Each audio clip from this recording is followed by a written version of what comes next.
Bowling এর ধার তো একটুও কমেনি, উল্টো যেন কাটারের ধার আরো দিনকে দিন বাড়ছে বাংলাদেশের কাটার মাস্টার মুস্তাফিজুর রহমানের। এবং আইএল টি20তে প্রত্যেকটা ম্যাচে ম্যাজিক দেখিয়ে চলেছেন মুস্তাফিজুর রহমান। 7টা ম্যাচ খেলে 14টা উইকেট নিয়ে ফেলেছেন এবং টুর্নামেন্টের হাইয়েস্ট উইকেট টেকারদের তালিকাতে 2 নম্বরে উঠে এসছেন। 1 নম্বরে রয়েছেন ওয়াকার সালাম খেল, তিনি 8 ম্যাচে নিয়েছেন 15 উইকেট।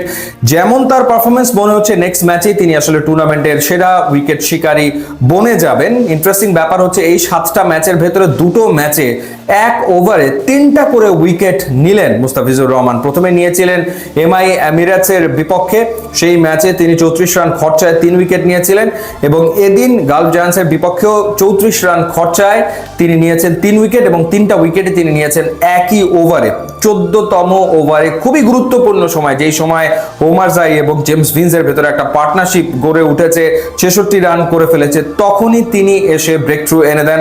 জেমস ভিন্সকে তিনি আউট করেন, এরপরে ডিকসনকে আউট করেন, হ্যাট্রিকের সম্ভাবনাও তৈরি করেছিলেন।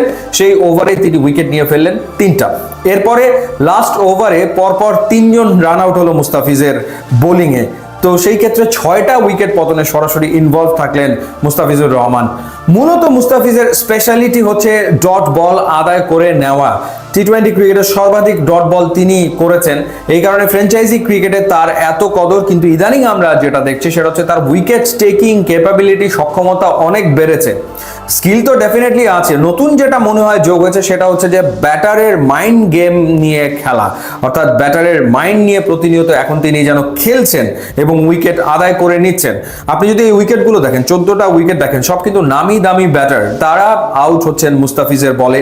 এবং তারা আগেও যেরকম কাটার যে খুব ভালো রিড করতেন ব্যাপারটা তা না, এখনো কিন্তু তারা আসলে কাটার সেভাবে করে রিড করতে পারছে না। এবং মনে হচ্ছে যে কলকাতা নাইট রাইডার্স সত্যিকার অর্থে অনেক কমে মুস্তাফিজকে পেয়ে গেছে, মানে 9 কোটি 20 লাখ রুপিতে মুস্তাফিজ খেলবেন কলকাতা নাইট রাইডার্সে, এটা নিয়ে অনেক কথা হয়েছে, আলোচনা হয়েছে। এত দামে মুস্তাফিজ কেকেআরে গেছে, কিন্তু আইএল টি20তে তার যে পারফরমেন্স, সেই পারফরমেন্স দেখার পর তো মনে হচ্ছে অল্প দামেই কেকেআর পেয়ে গেল মুস্তাফিজকে।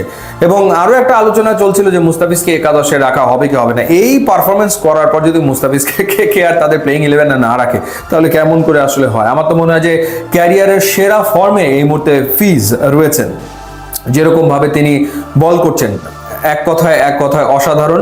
এবং অভিজ্ঞতা যে অমূল্য, সেটাই যেন আমরা দেখছি তার বোলিংয়ে।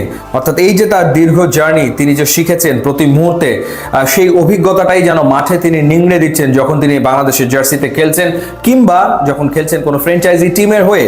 অ্যাবসলিউটলি ম্যাচ উইনিং পারফরমেন্স বিভিন্ন সময় তিনি দিচ্ছেন, দারুণ খেলছেন এবং দলও ডেফিনেটলি উপকৃত হচ্ছে। দেখা যাক মুস্তাফিজ নেক্সট ম্যাচেই টুর্নামেন্টের সর্বোচ্চ উইকেট শিকারী বনে যান কিনা।